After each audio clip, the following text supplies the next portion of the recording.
Hello दोस्तों, एक बार फिर से स्वागत है आपका हमारे यूट्यूब चैनल में। आज हम लोग फिर से पढ़ने जा रहे हैं हॉस्पिटल एंड क्लिनिकल फार्मेसी। आज हम लोग हॉस्पिटल एंड क्लिनिकल फार्मेसी का चैप्टर 3 पढ़ेंगे और लेक्चर नंबर 1।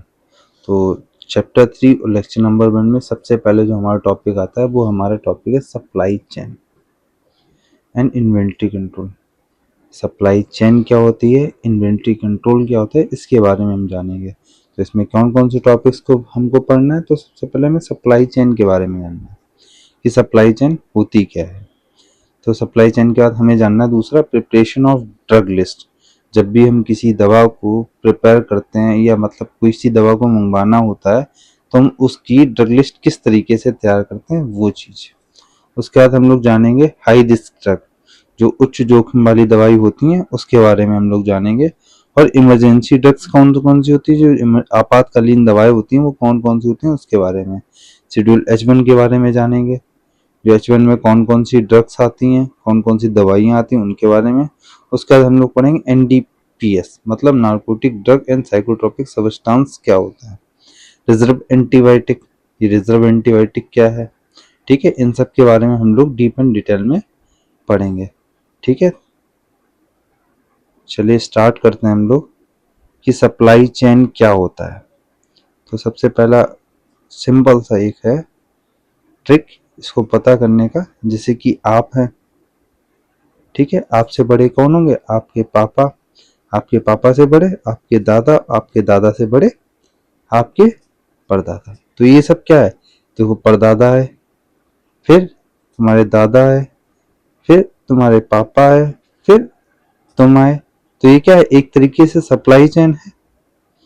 यहाँ से लेके यहाँ तक जो कड़ियाँ जुड़ती चली जा रही इसकी को हम क्या बोलते हैं, सप्लाई चेन। गॉट इट, समझ में आया कि सप्लाई चेन क्या होती है। जैसी कोई भी दवा है ना, ऐसे तो मार्केट में नहीं आ जाएगी, कोई आके बना के फेंक जाए ऐसा तो है नहीं। तो दवा किस तरीके से पेशेंट तक पहुंचती है, इसी लिंक को हम बोलते हैं सप्लाई चेन।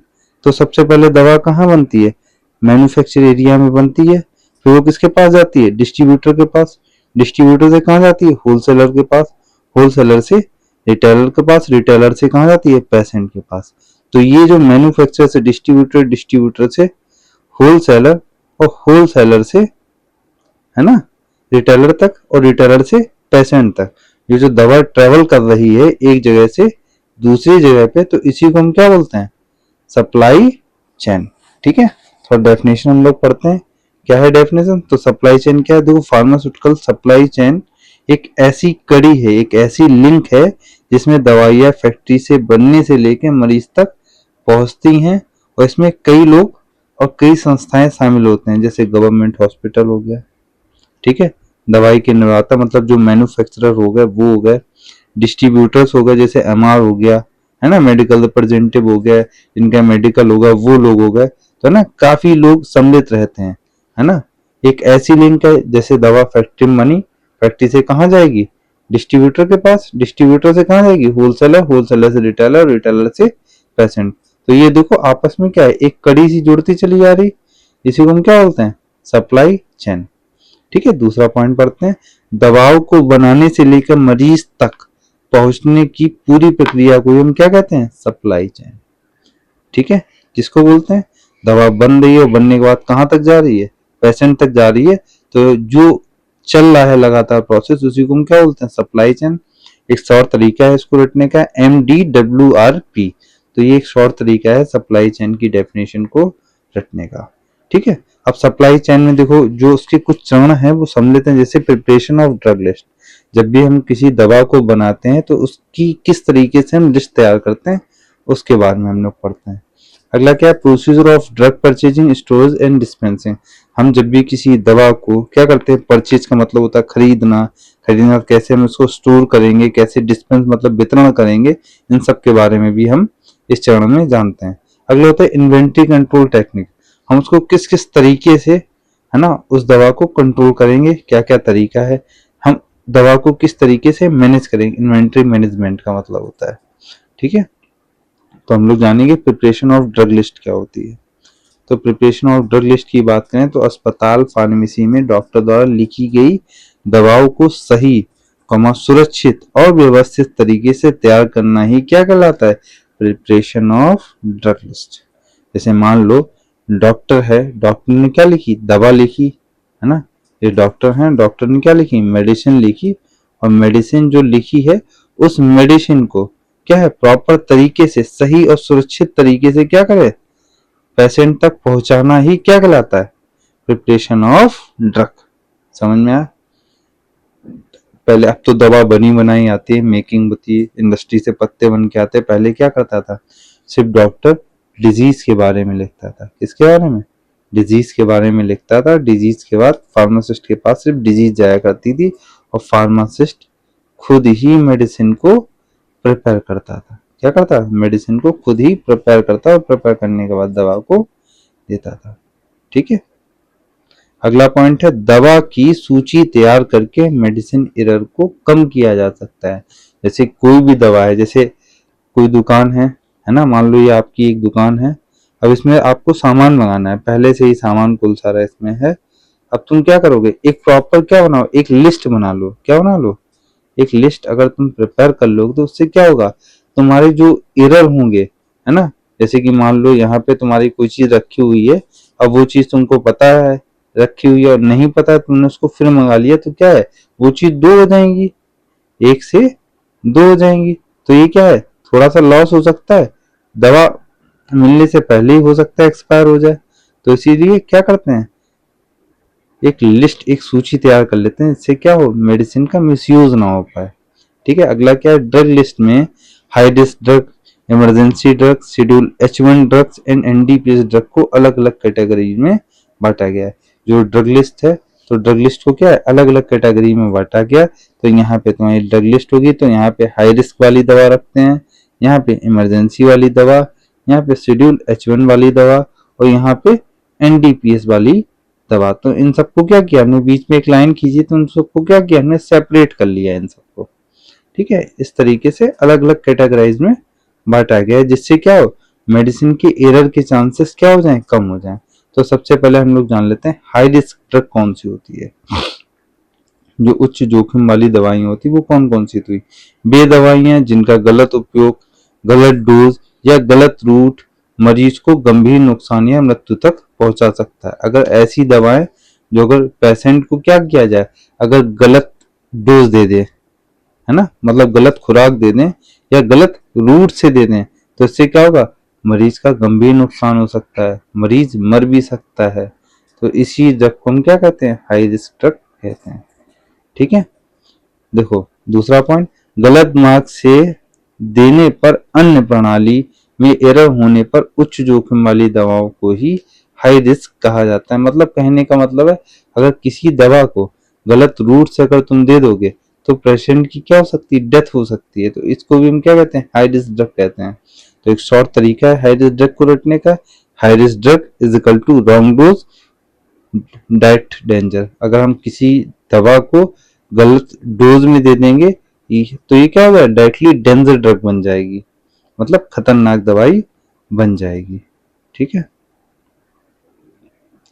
और हम लोग पढ़ लेते हैं कौन कौन सी इसमें हाई रिस्क ड्रग जो आती हैं, तो आई कौन कौन सी होती है। जैसे एड्रेनलिन हो गया एंटागोनिस्ट, ये क्या वो हार्ट और बीपी को बढ़ाते हैं। एग्जाम्पल में तुम्हारा क्या देख रखा है, एफेड्रिन दे रखा है, नॉर्पेड्रिन दे रखा है। अगर ओवरडोज कर दोगे तो क्या होगा, बीपी इंक्रीज हो जाएगा तुम्हारा। दूसरा एड्रेनलिन एंटागोनिस्ट हो गया, ये बीपी के हार्ट रेट को कम करते हैं। एग्जाम्पल में प्रोपेनॉल और ये तुम्हारी मेट्रोपेनोनॉल होगी, इसको ज्यादा डोज में अगर दो दोगे तो क्या हो जाएगा, पेशेंट शॉक हो जाएगा। ठीक है, एनेस्थेटिक एजेंट हो गए, जो बेहोशी वाली दवाएं होती हैं, है ना, जैसे प्रोपापोल, कीटामाइन, अगर इसका ओवरडोज दे दो तो क्या हो जाएगा, रेस्पिरेटरी फेलियर हो सकता है, मतलब हार्ट फेल भी हो सकता है किसी व्यक्ति को। एंटी एरिथमिक ड्रग हो गई, है ना, अगर इसको हम ज्यादा डोज में देंगे तो कार्डियक अलर्ट हो सकता है। ऐसे ही तो आई सारी ड्रगों को लिख रखा है, अपना स्क्रीनशॉट मार लेना, इजी तरीके से पढ़ लेना। अगर समझ में ना आए तो कमेंट में पूछ लेना। ठीक है, अब हम लोग नेक्स्ट ड्रग की तरफ पढ़ते हैं। तो हम लोग जानते हैं इमरजेंसी ड्रग्स कौन सी होती हैं, जिसे हम आपातकालीन दवाएं कहते हैं। तो इसमें वह दवा आती है जिसको इमरजेंसी में प्रयोग किया जाता है। जैसे मान लो तुम्हारा कोई पर्टिकुलर पेशेंट है, इसको क्या कर ले, स्नैक खा ले, मतलब सांप इसको काट ले। अब जाहिर सी बात, इसको सांप ने काटा तो ये पेशेंट कैसा हो जाएगा, इमरजेंसी वाला पेशेंट हो जाएगा। भाई ये कभी भी कहीं पे भी जा सकता है, बच भी सकता है और नहीं भी। तो ऐसे बंदों के लिए एक क्या बनाया गया, एक इमरजेंसी डिपार्टमेंट बनाया गया, उसकी जो दवाएं होती हैं उनको अलग रखा गया। तो इसी को हम बोलते हैं आपातकालीन दवाएं। जैसे मान लो कोई व्यक्ति जा रहा है, उसका एक्सीडेंट हो जाए, उसको चोट लग जाए, तो उसकी लाइफ को बचाने के लिए ना कुछ दवाएं देखते हुए एम्बुलेंस में रखी रहती हैं, है ना। इसी को हम क्या बोलते हैं, इमरजेंसी ड्रग्स बोलते हैं। इसमें वह दवाएं आती हैं जिसको इमरजेंसी में प्रयोग किया जाता है, ठीक है, जो मरीज की लाइफ को बचाने के लिए बहुत ही महत्वपूर्ण रोल प्ले करता है, ठीक है। जो पेशेंट की लाइफ है, पेशेंट की जिंदगी को बचाने के लिए बहुत बड़ा रोल रहता है इमरजेंसी ड्रग का। यह वे दवाइयाँ होती हैं जो हॉस्पिटल में इमरजेंसी में उपस्थित होती हैं। ऐसी दवाइयाँ जो कहाँ हो, हॉस्पिटल में इमरजेंसी की सिचुएशन में प्रॉपर वहां पे रखी हुई हों। इमरजेंसी दवाओं को हमेशा स्टॉक करके रखा जाता है। जो भी इमरजेंसी दवाइयाँ होती हैं उनको हमेशा क्या करते हैं, स्टॉक करके रखते हैं। ऐसा नहीं कि ये तुम्हारे पास मान लो एड्रेनलिन का इंजेक्शन है और तुम्हारे पास इमरजेंसी रेक में एक ही है ना, ऐसा नहीं होता। कम से कम 4 से 5 आपके पास लगभग होने चाहिए, क्योंकि ये कभी भी तुम्हारे पास खत्म नहीं होने चाहिए, स्टॉक करके रखना चाहिए, ठीक है। ये तब उपयोग होते हैं जब तुरंत इलाज जरूरी हो।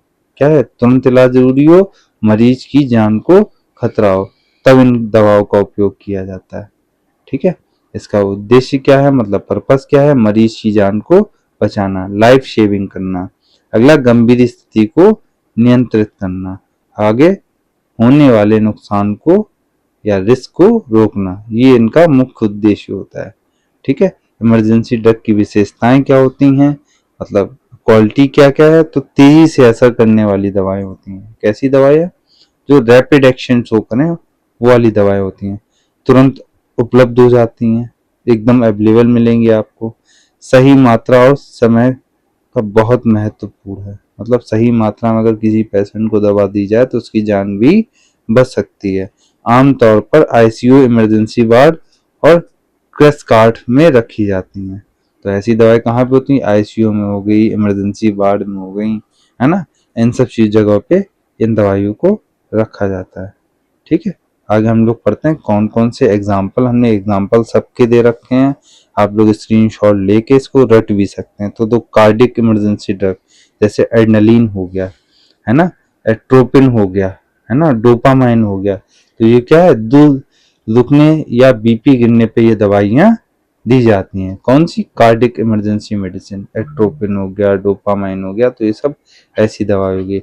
ऐसी रिस्पिरेटरी इमरजेंसी ड्रग होगी जैसे सल्ब्यूटामोल, लोगों की जब सांस फूलने लगती है तब ऐसी दवाई दी जाती हैं। एमिनोफाइलिन हो गया, जैसे सांस की तकलीफ हो, सीओपीडी, अस्थमा का कोई पेशेंट हो, उनको जो दवाएं दी जाती हैं, है ना। अगला, shock and BP, low BP में ये दवाई दी जाती है, जैसे डोपामाइन हो गया, नोडलिन हो गया, है ना। एनाफ्लेक्सिस, एलर्जी की दवा होगी जैसे एड्रेनलिन हो गया, हाइड्रोकोर्टिसोन हो गया, एंटीस्टामिन हो गया। तो ये दवाएं कैसी है, एलर्जिक मेडिसिन है, ठीक है। कोलेशन, जैसे दौरे में कौन सी दवाई दी जाती है ना, लो शुगर में कौन सी दवाई देते हैं।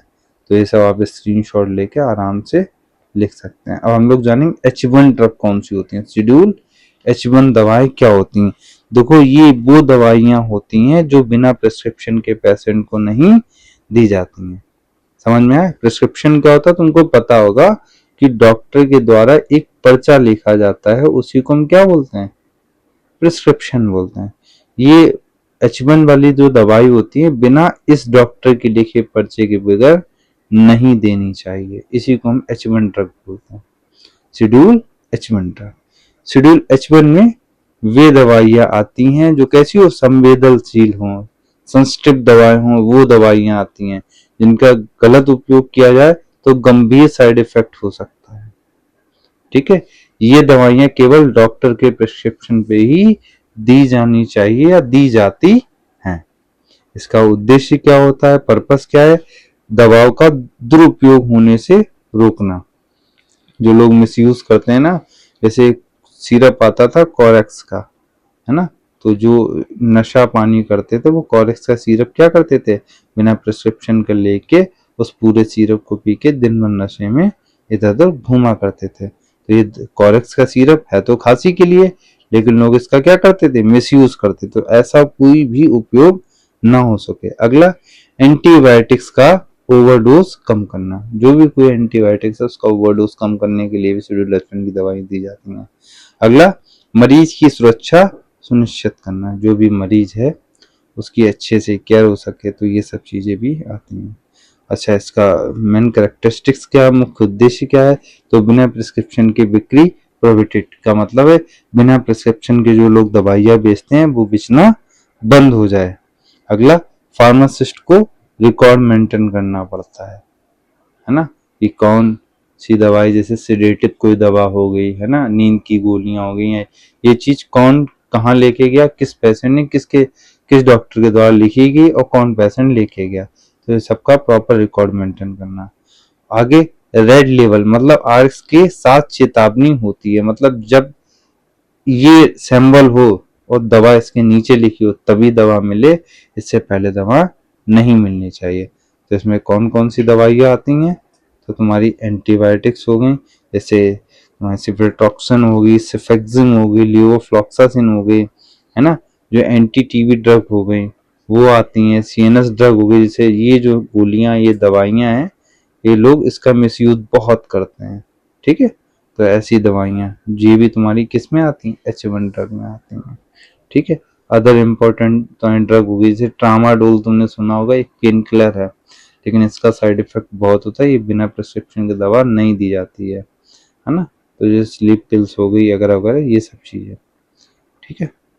अगला हम लोग जानते हैं NDPS, narcotics drugs and psychotropic substances क्या होते हैं। तो भारत में जो तुम्हारा NDPS, narcotics drugs and psychotropic जो एक्ट था वो 1985 में लागू किया गया था। इसका जो उद्देश्य था, नशीली दवाएं जो हमने बताया ना, सिडेटिव ड्रग्स होती हैं, नशीली दवाओं को उत्पादन, बिक्री, उपयोग पे नियंत्रित करना। पहले लोग क्या करते थे, दवाओं का मिसयूज कर लिया करते थे, नींद की गोलियां ले जाके खा लिया करते थे नशेड़ी लोग, है ना। उन सब चीजों पे क्या करना, नियंत्रित करना, इसका मेन उद्देश्य रहा है किसका, एनडीपीएस का। कब से एक्ट लागू हुआ, 1985 से, ठीक है। इस एक्ट के अनुसार क्या क्या आता है, देखो, निम्न गैर कानूनी मतलब निम्न कार्य गैर कानूनी इलीगल्स जो काम होते थे इस एक्ट के अनुसार आते थे। मतलब उस पर रोक लगाना, उत्पादन मतलब प्रोडक्शन करने में, सेल करने में, खरीदने में, उपयोग करने में, इन सबके टोटल एंट्री की जाती है, समझे।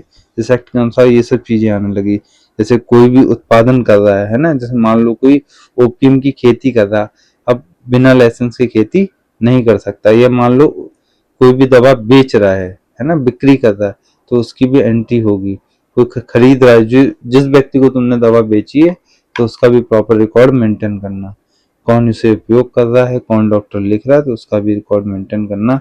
केवल मेडिकल और साइंटिफिक पर्पस के लिए अनुमति है लाइसेंस के साथ। अगर मान लो कोई भी अफीम की खेती या ओपियम की खेती करना चाहता है तो लोग ऐसे इसकी खेती नहीं कर सकते हैं। प्रॉपर तरीके से क्या करना चाहिए, गवर्नमेंट के द्वारा एक तुमको लाइसेंस मिलता है, उस लाइसेंस के थ्रू ही तुम इस ओपियम की खेती कर सकते हो।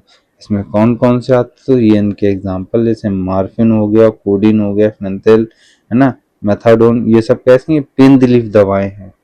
ये कैसी नार्कोटिक सब्सटेंस है, अगर इन दवाओं को खाओ तो तुमको क्या आएगी, नींद आएगी, ठीक है। साइकोट्रोपिक सब्सटेंस क्या हो, तो जैसे डाइजेपाम हो गया, एलएसडी हो गया, है ना, तो ये सब तुम्हारे क्या है, साइकोट्रोपिक सब्सटेंस है, ठीक है। अब हम लोग आगे बढ़ते हैं, रिजर्व्ड एंटीबायोटिक्स क्या होती हैं, तो इसके बारे में हम लोग थोड़ा सा जानते हैं, रिजर्व्ड एंटीबायोटिक क्या होती हैं। तो रिजर्व एंटीबायोटिक वे एंटीबायोटिक हैं जिन्हें सिर्फ गंभीर मतलब सीरियस कंडीशन हो, है ना, रेसिस्टेंट इन्फेक्शन में उपयोग किया जाता है। अगर किसी पेशेंट की बहुत ज़्यादा गंभीर हालत हो, है ना, और बहुत ज़्यादा इन्फेक्टिव पेशेंट हो, उसमें उन दवाओं का यूज़ किया जाता है। जब सामान्य एंटीबायोटिक काम नहीं करते हैं तब हम किस मेडिसिन को देते हैं, रिजर्व एंटीबायोटिक को देते हैं, ठीक है। इन्हें लास्ट लाइन ड्रग भी कहा जाता है। तो ये देखो, जो चीज इंपॉर्टेंट है उसके नीचे अंडरलाइन करके ही लिखना है ना। एग्जाम में भी आपको ऐसे ही लिखना है अंडरलाइन करके, जिससे क्या हो, अच्छे मार्क्स मिले, इजिली तुम पास हो सको। और WHO के अकॉर्डिंग इसका क्लासिफिकेशन क्या, 2017 में एसएस वॉच रिजर्व, मतलब AWARE का मतलब क्या है, एसएस वॉच रिजर्व में वर्गीकरण बनाया गया था। एसएस का मतलब सामान्य उपयोग, वॉच का मतलब सीमित उपयोग, रिजर्व का मतलब अंतिम विकल्प। जब किसी व्यक्ति के पास, जैसे मान लो ये पर्टिकुलर पेशेंट है और तुमने इसको कई सारी एंटीबायोटिक दे दी, अब इसके ऊपर कोई भी एंटीबायोटिक काम नहीं कर रही है, तब तुम उसको क्या दो, रिजर्व एंटीबायोटिक दो, तभी दी जाती है ये दवाई। उससे पहले ये दवाई नहीं दी जाती है। इसका मुख्य पर्पस क्या है, एंटीबायोटिक रेसिस्टेंस को कम करना। अगला, दवाओं की इफेक्टिवनेस बनाए रखना। अगला है गंभीर संक्रमण में सही इलाज सुनिश्चित करना। तो कौन कौन सी इसमें दवाई आती हैं, तो अगला पहले आते हैं एडवांस एंटीबायोटिक, जैसे क्या होगा, सिफुडाइजिन। जो ये दो दवाएं हैं ये सब एंटीबायोटिक्स हैं, है ना। तो ये इनके ग्रुप्स हैं, जो बहुत पावरफुल एंटीबायोटिक है वो तुम्हारी ये है। अगर लास्ट लाइन एंटीबायोटिक कौन सी है, ये हैं। और अदर इंपॉर्टेंट ड्रग्स कौन सी हैं, तुम्हारी ये है। ठीक है, अगर समझ में ना आया तो कमेंट करके पूछ सकते हो। ठीक है, थैंक यू फॉर वॉचिंग। ऐसे ही जुड़ते रहो, शेयर करो वीडियो को ज़्यादा से ज़्यादा। ठीक है, लाइक करो, सब्सक्राइब करो। Thank you so much.